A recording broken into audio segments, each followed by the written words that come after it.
Warning, this video contains rumors, speculation, strong opinions, and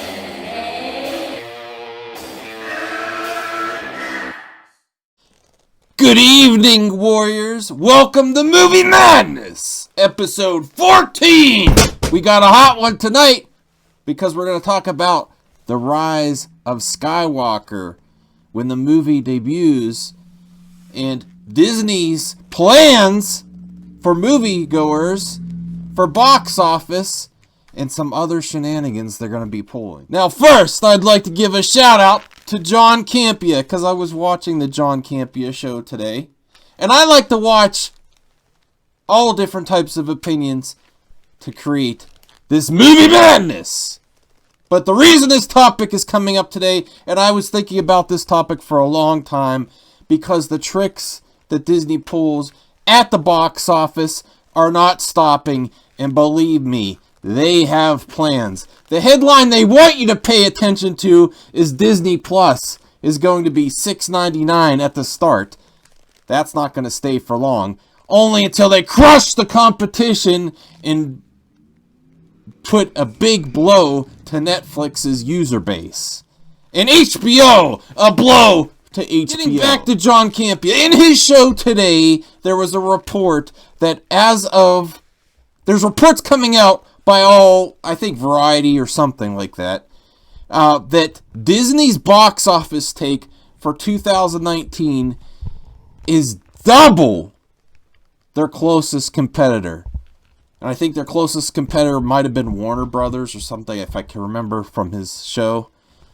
So, that's perfect timing, and there's a reason these articles are coming out, because Disney has plans at the box office, and it's not going to get cheaper, that's for sure. Well, some of you moviegoers have been enjoying the recent conveniences, luxury seating, recliner seating, and you could pre-order the seat you want on Fandango in most theaters now. With the launch of Movie Pass and how it was a moviegoer's dream, that didn't last long, did it? Cinemark hated Movie Pass so bad.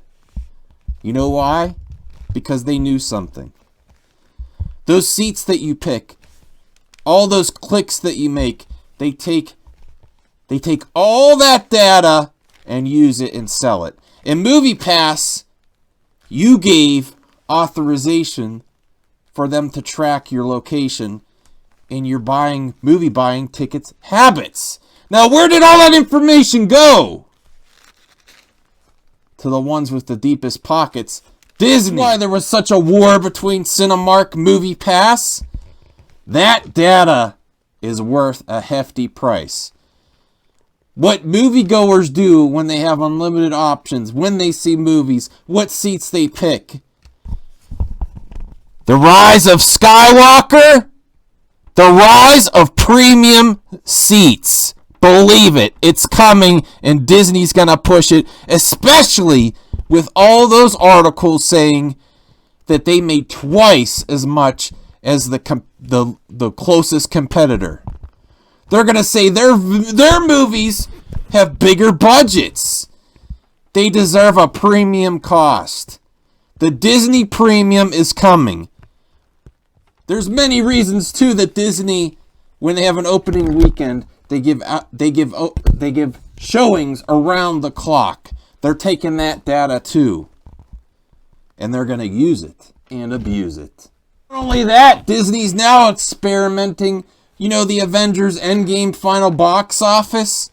They're experimenting with, I like to call it, movie DLC. Taking cues from the video game industry and adding little snippets and nuggets in after it's had a long theater run, just so you get those double dippers to see just a smidge of new content. They're experimenting there too. Remember when you used to look forward to Marvel movies for the end credit scene?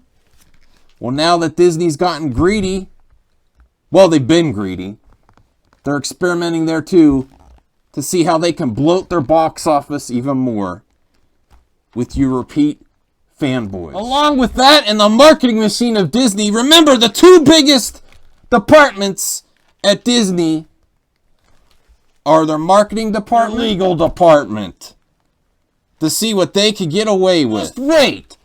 Just wait until Disney gets their wishes, because guess what? You know why they get their way all the time?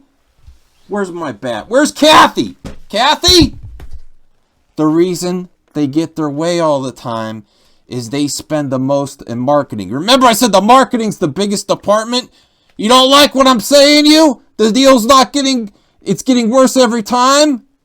I'll pull my ad dollars. Deal with it. Oh, when Disney gets its premium seating for certain areas in the theater and obsession with subversion, perversion, just for twist to have twist and say you gotta go before you're spoiled, while letting all the media spoil it everywhere in spoiler culture, along with ticket scalping, premium seating. You're looking for a huge Disney headache when you want to go to the theater. How's this war? How is this war getting... Is it heating up? You better believe it. And Disney's going to pull every trick in the book for the Rise of Skywalker debut this December. And it's going to cost a premium. And they're going to get their box office whatever way they can. That's why we got to stay strong. You see how this changes everything? This is already happening in other parts of the world. And they call it dynamic pricing. To gouge you for those best seats. When this goes mass market, I'm out. I'll pay for the other studios that don't charge a premium. You want to see a Disney film? It's going to be an upcharge. That's the other reason that MoviePass was doing all those shenanigans with putting upcharges. They were collecting that data to sell it. And Cinemark was doing the same thing. You like to recline? There's a reason. You might as well check your wallets when you push your way back up, because they're taking it from you. So, I want to know in the comments below what you think of all this dynamic pricing, premium pricing for certain seats in the theater, and how it's going to cause more chaos with scalping at hot locations, and the hidden reasons that companies like MoviePass collected that data, and you gave the okay when you put on your phone that they're allowed to see your location. They want to know how the hottest areas for tickets, so they could charge the premiums in those areas at the certain times. There's a reason they collected all that data, and they gave you a cheap price to go to movies. There's a reason for everything. Have you experienced this yet? Dynamic pricing and price gouging at the theaters. Beyond the normal stuff that you're already dealing with when you want to just sit back and relax, enjoy a movie. Have you experienced it? Tell me your story. I want to know. Because Disney loves to pull this stuff with Star Wars because they want to get every cent of that $4 billion back. Now they have already, but they want more and more. Tell me your thoughts on this one, and let's get to a super chat. And it's an easy one because there was only one on the last video.